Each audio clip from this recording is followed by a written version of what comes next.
ఐపీఎల్లో 17 సీజన్లు పూర్తయ్యాయి. 18వ సీజన్ కోసం ఫ్రాంచైజీలు వ్యూహాల్లో మునిగి తేలుతున్నాయి. మెగా వేలం కోసం ఇప్పటి నుంచే ప్రణాళికలను రచించుకుంటున్నాయి. ప్లేయర్ల రిటెన్షన్ పై ఇంకా క్లారిటీ రాలేదు. కానీ నలుగురు ప్లేయర్లను అట్టిపెట్టుకుని మరో ఇద్దరిని రైట్ టు మ్యాచ్ ఆప్షన్ ద్వారా తీసుకునే అవకాశం ఉండొచ్చని చర్చ జరుగుతోంది. ఈ లెక్కలు ఎలా ఉన్నా రాయల్ ఛాలెంజర్స్ బెంగళూరుకు మాత్రం మరోసారి విరాట్ కోహ్లీనే ప్రధాన పిల్లర్గా నిలవబోతున్నాడు. వచ్చే సీజన్లో కెప్టెన్గా ఎవరు ఉంటారన్న దానిపై క్లారిటీ లేదు. జట్టులో ఎవరు ఉంటారు, ఎవరిని వేలానికి పంపుతారన్న దానిపైన రకరకాల చర్చ ఉంది. ఎవరున్నా ఎవరు వెళ్లినా విరాట్ మాత్రం ఆర్సీబీలోనే ఉంటాడు. అయితే ఇంతవరకు రాయల్ ఛాలెంజర్స్ బెంగళూరు టైటిల్ కొట్టలేదు. గతంలో విరాట్ కోహ్లీ కెప్టెన్సీలోనూ ట్రోఫీని అందుకోలేకపోయింది. ఆ తర్వాత డూప్లిసిస్ కెప్టెన్సీలోనూ ఐపీఎల్ కప్ డ్రీమ్ను నెరవేర్చుకోలేకపోయింది. కానీ ఈసారి విరాట్ కోసమైనా టైటిల్ గెలవాలని అభిమానులు కోరుకుంటున్నారు. 2008 నుంచి కోహ్లీ కష్టపడుతున్న తీరును గుర్తు చేసుకుంటున్నారు. ఐపీఎల్లో కింగ్లా మరెవరూ నిలకడగా రాణించలేదంటున్నారు.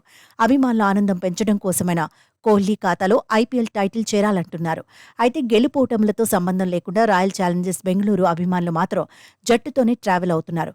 ఆర్సీబీ అంటే విరాట్, విరాట్ అంటే ఆర్సీబీ అన్నట్టుగా చూస్తున్నారు. కోహ్లీ కోసమే ఆర్సీబీని అభిమానించే వాళ్లు ఎక్కువగా ఉన్నారు.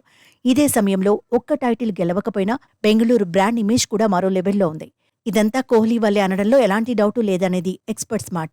తాజాగా 2024 సీజన్లో ఆర్సీబీ తరపున విరాట్ ఆడిన తీరుపై సహచర ప్లేయర్ గ్రీన్ ప్రశంసల వర్షం కురిపించాడు.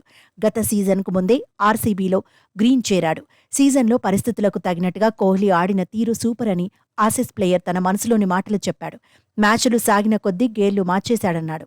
నిదానంగా ఇన్నింగ్స్ ఆరంభించినా ఆ తర్వాత అంచనాలకు తగినట్టే స్ట్రైక్ రేట్ను మార్చేసుకున్నాడని కితాబిచ్చాడు. కోహ్లీ ఆట తీరు స్ఫూర్తిదాయకం అన్నాడు. సవాళ్లను ఎలా ఎదుర్కోవాలో విరాట్ను చూస్తే తెలుస్తుందన్నాడు. ఎంతో అనుభవం ఉన్నా ఇప్పటికీ కోహ్లీ ఏదో ఒకటి నేర్చుకోవాలనుకుంటున్నాడన్నాడు. సీజన్లో అద్భుతంగా రాణించి విమర్శకులకు ఆన్సర్ ఇచ్చాడన్నాడు. ఐపీఎల్ 17వ సీజన్లో కోహ్లీ 15 మ్యాచ్ల్లో బరిలో దిగాడు. 741 పరుగులు చేశాడు. యావరేజ్ 61.75. Strike rate 154.69. మొత్తానికి వచ్చే సీజన్లోనూ ఆర్సీబీకి కోహ్లీనే మెయిన్ పిల్లర్గా ఉండబోతున్నాడు.